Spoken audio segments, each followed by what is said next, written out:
मेरी सभी प्रिय माताओं को मेरा सादर प्रणाम। श्रावण मास कथा। सनातन संस्कृति में सावन को भगवान शिव का प्रिय माना गया है। इस कथा को हर गर्भवती ध्यान से सुनी। इस कथा में एक व्यापारी ने कैसे सोमवार का व्रत करके पुत्र की प्राप्ति की थी, इसीलिए ये हर गर्भवती माता इस कथा को ध्यान और श्रद्धा पूर्वक सुनी और श्रावण मास में सोमवार का व्रत करें, जिससे शिव जी आपकी सभी मनोकामना पूर्ण करें। श्रावण सोमवार व्रत कथा। श्रावण सोमवार की कथा के अनुसार अमरपुर नगर में एक धनी व्यापारी रहता था। दूर दूर तक उसका व्यापार फैला हुआ था। नगर में उस व्यापारी का सभी लोग मान सम्मान करते थे। इतना सब कुछ होने पर भी वह व्यापारी अंतर मन से बहुत दुखी था, क्योंकि उस व्यापारी का कोई पुत्र नहीं था। दिन रात उसे एक ही चिंता सताती रहती थी, उसकी मृत्यु के बाद उसके इतने बड़े व्यापार और धन संपत्ति को कौन संभालेगा। पुत्र पाने की इच्छा से वह व्यापारी प्रति सोमवार भगवान शिव की व्रत पूजा किया करता था। सायंकाल को व्यापारी शिव मंदिर में जाकर भगवान शिव के सामने घी का दीपक जलाया करता था। उस व्यापारी की भक्ति देखकर एक दिन पार्वती ने भगवान शिव से कहा, हे प्राणनाथ, यह व्यापारी आपका सच्चा भक्त है। कितने दिनों से यह सोमवार का व्रत और पूजा नियमित कर रहा है। भगवान, आप इस व्यापारी की मनोकामना अवश्य पूर्ण करें।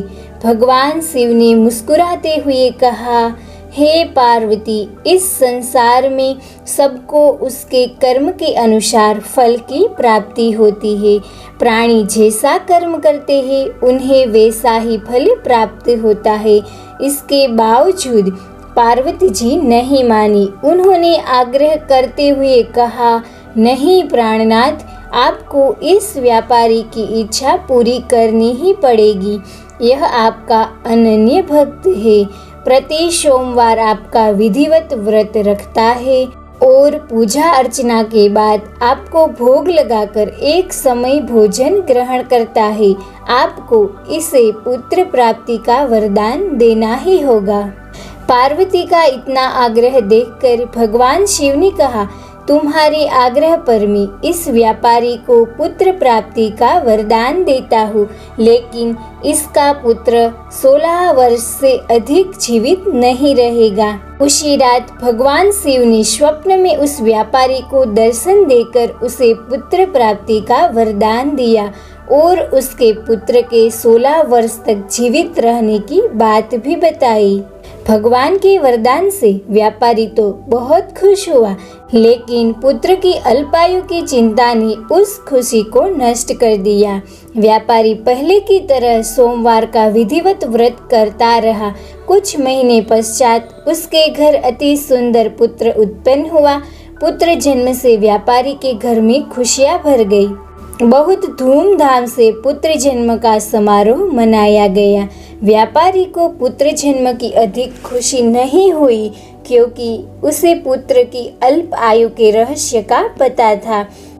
यह रहस्य घर में किसी को नहीं मालूम था। विद्वान ब्राह्मणों ने उस पुत्र का नाम अमर रखा। जब अमर 12 वर्ष का हुआ तो शिक्षा के लिए उसे वाराणसी भेजने का निश्चय हुआ। व्यापारी ने अमर के मामा दीपचंद को बुलाया और कहा कि अमर को शिक्षा प्राप्त करने के लिए वाराणसी छोड़ाओ। अमर अपने मामा के साथ शिक्षा प्राप्त करने के लिए चल दिया। रास्ते में जहाँ भी अमर और दीपचंद रात्रि विश्राम के लिए ठहरते, वही यज्ञ करते और ब्राह्मणों को भोजन भी कराते थे। लंबी यात्रा के बाद अमर और दीपचंद एक नगर में पहुँचे उस नगर के राजा की कन्या के विवाह की खुशी में पूरे नगर को सजाया गया था।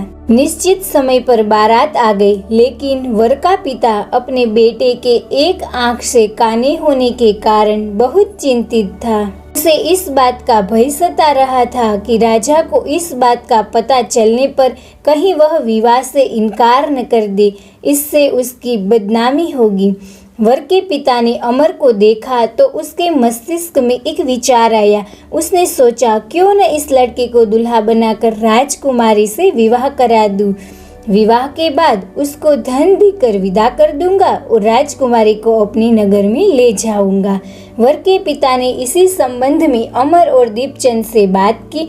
दीपचंद ने धन मिलने के लालच में वर के पिता की बात स्वीकार कर ली। अमर को दूल्हे के वस्त्र पहनाकर राजकुमारी चंद्रिका से विवाह करा दिया गया। राजा ने बहुत सा धन देकर राजकुमारी को विदा किया।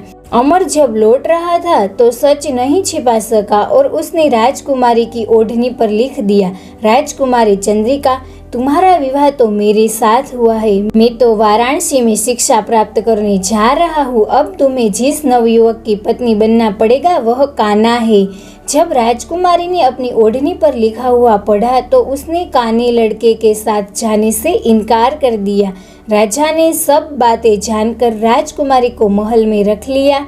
उधर अमर अपने मामा दीपचंद के साथ वाराणसी पहुंच गया। अमर ने गुरुकुल में पढ़ना शुरू कर दिया। जब अमर की आयु 16 वर्ष की पूरी हुई तो उसने एक यज्ञ किया।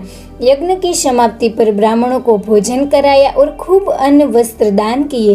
रात को अमर अपने शयन कक्ष में सो गया। शिव के वरदान के अनुसार शयनावस्था में ही अमर के प्राण उड़ गए। सूर्योदय पर मामा अमर को मृत देखकर रोने पीटने लगा। आसपास के लोग भी एकत्र होकर दुख प्रकट करने लगे।